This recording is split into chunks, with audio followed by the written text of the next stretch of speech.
You're watching a recorded session from our virtual conference, Freelance Fest, brought to you by Top of the Funnel. Freelance Fest featured amazing sessions on everything from cold pitching and building a freelance pipeline to optimizing your LinkedIn profile. You can watch all of those sessions here on our YouTube channel, so be sure to check those out and subscribe. But I also want to invite you to become a member of Top of the Funnel. You can join over 4,000 writers, freelancers, entrepreneurs, and marketers who ask questions, share feedback, post pet pictures, find work opportunities inside our Slack community. It's 100% free to join. Just visit jointofu.co and sign up. Enjoy the workshop. Hi, so today I'm going to be talking about 2 core strategies that I think every freelancer should be using so that they never run out of clients and that you never find yourself scrambling for work. So for those of you who don't know me, I'm Lizzie. I'm a content strategist and writer for e-commerce tech brands. Some of my clients include Shopify, CoSchedule, Hotjar, Klaviyo, and I've been doing this for 10 years. This is actually my 11th year. And today I'm going to be sharing the two different kinds of marketing strategies that I believe freelancers should absolutely have in their arsenal, including why both of these strategies are equally important and how you can get started. So just for the sake of brevity, this is what we're going to cover. I'm going to talk about why you should use both passive and active marketing strategies in kind of like a little cozy ecosystem. I'm going to talk about when you should be using active marketing strategies and when you should be using passive marketing strategies. And then I'm going to give a little breakdown of some active marketing strategies and a breakdown of passive marketing strategies. So, passive marketing, let's start by giving a little overview of what I mean by each of these. So when I say passive marketing, I'm talking about tactics that are kind of ticking away in the background while you do the work, while you're doing the writing, the designing, the strategy, whatever it is that you do for clients. They don't necessarily lead to signed contracts, but they do increase brand awareness, they do increase your authority, and they get your name out there.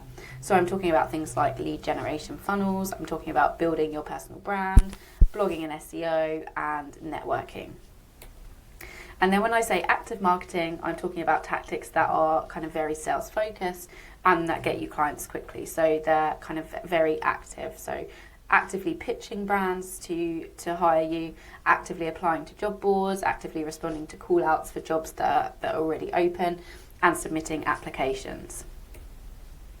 The best way to kind of use these strategies is in, like I said earlier, like a little ecosystem where you do both of them together on a sliding scale. And this means that you're not sitting around waiting for clients to come to you. So if you're just kind of using passive marketing strategies where a lot of it is kind of like brand building and posting on social media, a lot of the time you will be waiting for clients to come to you. And if you're anything like me, it took me a good couple of years to get to that point. So in the interim, you want to be kind of actively putting yourself out there. It also keeps your pipeline full and warm while you're working hard. So if you're really busy and you kind of don't have any space in your roster, kind of leaning into your passive strategies can keep kind of leads coming in even if you have no need for new work at that moment. And it also means that you never have to start again from scratch. So I know a lot of freelancers, when they're very busy with client work, they will kind of push marketing their business down their to-do list. And then what happens is they will lose a contract, or a client might decide that they no longer work with them or think that they've gone in a different direction. And then all of a sudden they're back to square one, having to create a new list of prospects to pitch. They're having to kind of come up with a brand new social media strategy. They're having to do all of this because they haven't been kind of doing the work in the background. So I don't think that when you're creating this ecosystem, you don't have to be kind of doing an equal amount of passive marketing and an equal amount of active marketing. And in fact, it really depends on where your business is at any given moment in time. So passive marketing strategies are really good when you're in what I call build mode. So if you're wanting to take your business to the next level, if you are wanting to add a new service to your kind of roster, if you are wanting to grow your authority in a different niche, then passive marketing strategies are really good at that. They're also really good if you have plenty of work or are fully booked, because it's actually really awkward If you are fully booked and you're doing something active like pitching and a prospect does want to hire you and you have to say, oh, well, I know I reached out to you, but I'm actually fully booked for the next 2 to 3 months. So passive strategies are good when your roster is full and you don't necessarily need work immediately, but you would like things like lining up for a couple of months. They're also good for when you want to keep your pipeline healthy while you work on your current projects, and they're also really good for growing your online presence too. So a lot of it is about kind of posting on social media and building your personal brand. And then when it comes to active marketing strategies, they're kind of best reserved for when your roster's feeling a little bit flimsy. So if you don't have a lot of clients and you could really do with 1, 2, 3, 5 extra clients. They're also really good if you need just 1 or 2 more clients to get back to your baseline. So even if your schedule is nice and comfortable, but not necessarily fully booked, but you would feel more comfortable with 1 or 2 extra clients, then active strategies can be kind of great to employ temporarily just to get to that point, so you're back to that level of safety and security that you need. They're also good if you have a NAF client that you want to replace. So even if you're fully booked, maybe you have 1 or 2 clients that aren't ideal and that you're not really having a great time working with, you can then use active strategies to replace them. And also, I highly recommend that all freelancers starting out kind of solely use active marketing strategies if you have no clients. There's no point kind of focusing on passive strategies if you have no clients. You need that solid baseline of safety and security to kind of build your authority from. So in the early days, really, really recommend going hard on the active marketing strategies.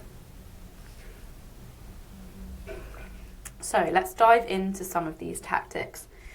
We'll start with active marketing, which, like I said, is kind of active things like pitching, applying to job boards, responding to call-outs, submitting applications.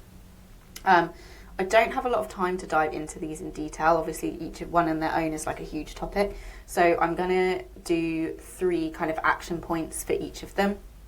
That's hopefully you can start to like put them into action straight away. So with pitching, I would first start with creating a list of prospects. So finding relevant brands through LinkedIn, through Google, through X searches, and then creating a master list of prospects to pitch to.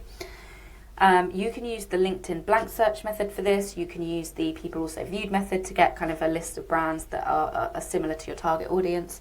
Or you can just use a Google search. There are loads of ways that you can find potential brands to pitch.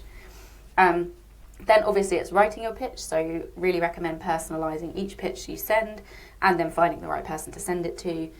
You can use a tool like Hunter for this, or you can find the relevant contact on LinkedIn. You can do a simple search that's like content marketing lead at X company for that. That tends to work quite well. And then it's just sending and following up. So keep track of the pitches that you send and then follow up after a week. I have often had no response to the initial pitches that I've sent, but then I will get a yes or kind of a response from a follow-up. So I really recommend adding a follow-up to your pitching strategy. Secondly, you can apply to job boards. So start by finding relevant job boards. You can Google your specialism niche job boards. The more relevant and specific you can be, the better. For example, freelance writers can check out Superpath, Contra, Peak Freelance to find relevant jobs. I'm not as well versed in job boards for other kind of skill sets, so it's worth doing that Google search just to find ones that are a good fit for you. Then differentiate yourself. You might be competing with a lot of other freelancers. I know that competition's really, really fierce right now, so it's important to highlight why the client should pick you. And you can do this by mentioning any results that you've had, any high profile brands that you've worked with. But most importantly, personalise your application and really kind of play into that human connection. Remember, there is another human at the end of the email, and someone is more likely to hire you if they feel that connection and they feel like you're going to be a good fit rather than you being the absolute best at the job. And then finally, show, don't tell. So controversial advice, but I always say don't link to your full portfolio in applications. Instead, cherry pick 1 or 2 highly relevant samples and then link directly to them. The reason I say this is because no one, especially someone who's kind of looking through loads of applications, has the time to kind of read through tons and tons of pages of samples, no matter how good they are. And by linking directly to a couple of really relevant pieces, you're kind of removing a step from the process, so you're making it easier for the prospect. Then you can respond to call outs. So When I say call outs here, I mean like posts people have put out, like content leads who are looking for freelancers, just posting to their social media accounts. You can do this by following hashtags. So again, finding hashtags that are relevant to your niche and skill set. The more specific you can get, the more relevant you can get, the better. For example, writers can try hashtag writer jobs and hashtag freelance jobs on Twitter or X. And you can also search for keywords. So search on your favorite social channels to find these potential opportunities. For example, on LinkedIn, you often get a lot of people posting just to their feed about freelance opportunities. So experiment with different wording in the search results and then filter by post to see opportunities like that. And then thirdly, build a list of relevant folk. So follow or create a list of people who regularly share freelance opportunities. This might be brands themselves, it could be aggregators that automatically pull in new opportunities, or it might be kind of your fellow freelancers who regularly share and reshare gigs that they see on social media. And then you can submit applications. So this is kind of like the more formal job process. And you can start by finding jobs on LinkedIn. Obviously, there are a ton of freelance opportunities in its job search. Just use kind of the word freelance when you're running searches there, and then relevant keywords to your niche and skill set. Tip here, you can also look for places promoting full-time roles and reach out to companies that advertising full-time roles to see if they need any freelance help in the interim while they're onboarding these new team members. And this is a great way, even though it's only usually a temporary kind of working relationship, is that when the new hire comes into the team, you are then on their books, so you can quickly become the go-to freelancer if they're feeling overwhelmed. And thirdly, set up Google Alerts. So use Google Alerts or a job search app to generate alerts every time a new and relevant opportunity gets posted. I know that Indeed does this as well, and I'm pretty sure other job sites do, so it's worth setting up a few alerts on different sites. And now we move on to passive marketing, which is kind of those tactics that are just ticking away in the background, that kind of like long-term results rather than short-term kind of instant gratification. So lead generation funnels. Start by creating a freebie. This could be a download, it could be a guide, it could be a video that's relevant to your target audience, and then give it away for free in exchange for an email address.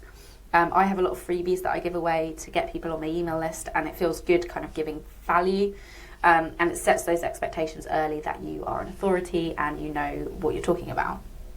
And then once you've got people on your list, you can then nurture them by sending regular emails to keep them warm and to stay front of mind. And then obviously you can leverage your list when you need the extra work. So you can, when you're nurturing prospects, you might send case studies, you might send a little bit about what you're working on. And then when you need the extra work, you might send an email that says, I've got a couple of spots coming up in the next month. Here's what you get. And hopefully snap up a few of those spots quickly. And then you can build your personal brand. So this is a huge topic that I could spend hours talking about, but for the sake of this, we're going to say that building your personal brand is kind of showing your authority and expertise on social media. So first of all, choose your channels, decide where it is you want to show up, and I'd really recommend going where your target audience is most active. So for me, marketing to SaaS companies, LinkedIn is probably the best place to do that, but it might be different for you. And then once you've chosen your channels, then optimize your profiles there to attract the right people. Then create a content calendar. So build a list of content topics that you can talk about and create a schedule for posting on your chosen channels. Tip here is that you don't need to be posting every single day. I know that we see lots of people showing up regularly on like LinkedIn and X, but find a schedule that works for you. The main thing is consistency and sustainability rather than trying to put yourself post something every day. And then engage and interact. You don't always have to be posting. You can be commenting on, engaging with posts from people in your industry to stay front of mind, because you'll be showing up on their feeds and in their notifications tab, and that will get your name in front of more prospects. And then blogging and SEO, obviously this is a huge topic, and it's more of a long-term strategy. If you start implementing it now, maybe in 6 months to a year, you might start getting results from that. I know my website, after a couple of years, kind of hit the top spot on Google for, I think it was like SaaS freelance writer, and I managed to get a lot of new inquiries that way. But you can start by doing some keyword research. So you can use a tool for this. There are free ones like Google Keyword Planner, just to find out what your target audience is searching for on Google. You can then create a content calendar. So I recommend building a list of content topics that are based on that keyword research, that are really relevant to your audience. So what questions are they asking? What challenges are they having? And then, of course, writing and publishing those posts. So slowly work your way through that content list, publishing relevant posts on a regular basis, and optimizing them as much as possible. And then finally, networking, which I really, really rate and I really recommend, because it's nice to just kind of mingle with other people in the industry.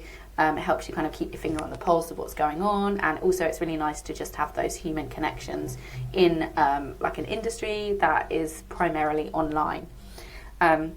So you can do this by joining relevant communities. So get involved in Slack channels like the Tofu one, where you can mingle with your target audience. You can comment on posts, start discussions, see what's going on in the industry, and don't forget to follow your fellow freelancers as well, because they are the people who might refer brands that aren't a good fit for them your way, or they might need help with a busy schedule. They might have some overflow that they need help with. I've had a lot of clients come to me via recommendations from other freelancers, so that is a really kind of lucrative but easy way to build your network. And then finally, set up coffee chats. So when you make a connection with someone, invite them for a quick coffee chat, virtual chat, where you can get to know each other, share your skills, weaknesses, and just generally kind of build on that human connection. So all that being said, I know I absolutely rushed through that, but I would recommend kind of combining these passive and marketing strategies in a way that works for you. And that means that you don't have to use all of these. I would recommend not kind of trying to do all of these things at once, but instead choose one or two strategies from each passive and then active, and see how they work for you, and then experiment with others as well. So try one, if it doesn't work, try another, and just find out what you're comfortable with, what you enjoy, and what works for you. I'd also really recommend scheduling time for both types of marketing in your schedule, and then adjusting your effort towards each of them depending on your current schedule and commitments. So sometimes your marketing calendar might look very kind of passive marketing heavy, where you're doing lots of blogging and networking and less pitching, and this might be when your roster is pretty full. And then other times it might look kind of more active, so more pitching, more submitting applications, more job call outs, when your roster's feeling a little bit flimsy, maybe you've just lost a contract. So it really depends on where your business is at, and I recommend reassessing at least every month and focusing your efforts where they're most needed. So hopefully this was useful for you. I post a lot about these topics on X, Twitter, Instagram, LinkedIn, so you can follow me there. I've got all of the tags here. I also run a newsletter called Friday Freelance Tips. If you go to freelancemagic.co and click the newsletter tab, you can sign up there, and I share what I've been working on each week, how many hours I've worked, the revenue my business has made, and a freelance tip. So if you're interested in that, sign up there. Otherwise, I really hope that you have found this useful.